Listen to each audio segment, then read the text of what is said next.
There's no curriculum for dealing with the teacher shortage affecting schools all across Texas. But the governor is asking a task force to investigate staffing concerns and recommend changes. Sally MacDonald is live with a closer look at that. Sally. Good morning. There was a teacher retention problem even before the pandemic started, but COVID has only made some issues worse. Low pay and workload stress are top concerns. Now, this year, the Texas Teachers Union surveyed 3,800 of its members and found that 66% of educators throughout the state recently considered leaving their job.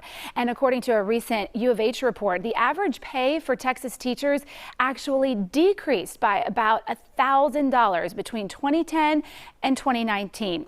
Joining me live now is Dr. Jason Hewitt, Superintendent of Shepherd ISD. He's one of a couple dozen administrators named to the Teacher Vacancy Task Force. Dr. Hewitt, thank you so much for your time this morning. Let's start off with the challenges that you're seeing in your district when it comes to filling roles or keeping the teachers you have.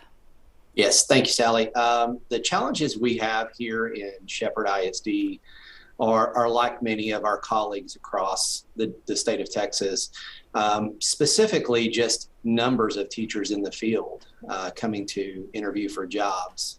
We attend all the job fairs, and there's just not very many candidates out there. And so that is difficult for us because that's how we've usually gotten teachers in our system. So I think every superintendent, every HR department is feeling that push to hire, and our candidate pool is just limited out there currently.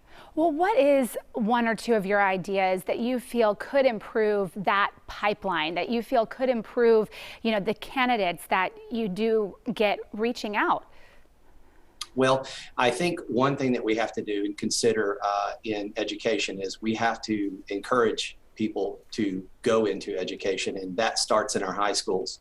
I'm fortunate to be able to work with Teachworthy, an organization that allows us to look at our high school seniors who might be interested in pursuing a career, and we may be able to enter into a working arrangement where college might be paid for. The same thing with our paraprofessional educators. We have many brilliant educators, paraprofessional educators in our system currently that may not have all the college hours they need. And I think that's really the new way to really look at this problem. And that really could be more of a long-term rather than like a Band-Aid fix, it sounds like. When it comes to teacher pay, we've been talking about underpaid teachers for the longest time now. What can realistically be done about increasing teacher pay?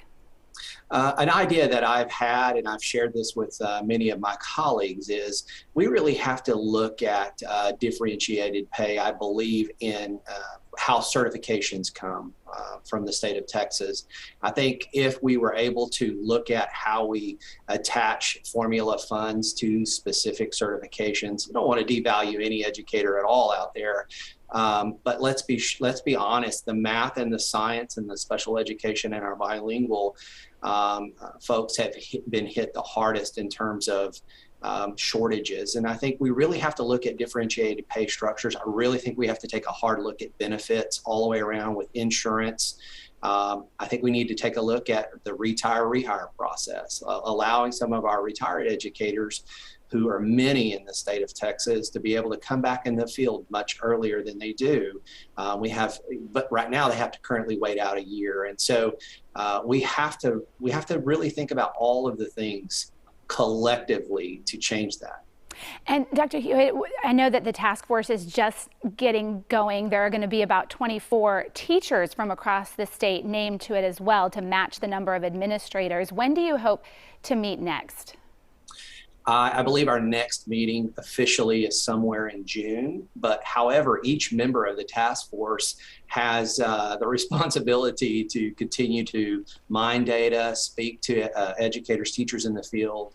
And I sent a survey out early on, start of this task force. It has 22,690 responses so far, and I'm working through the data currently. So we're just sending that information forward. I think we have a strong voice, and I think it's going to be a great source of information to make improvements. Dr. Hewitt from Shepherd ISD sharing thoughts that a lot of other districts around the state are echoing right now. Thank you so much for your time here on Houston's Morning Show today. Thank you, Sally. And you can share your ideas through submitting the survey for the Teacher Vacancy Task Force. Whether you're a parent or a teacher or just a concerned community member, we have the link to this form. It's easily accessible on our website, fox26houston.com.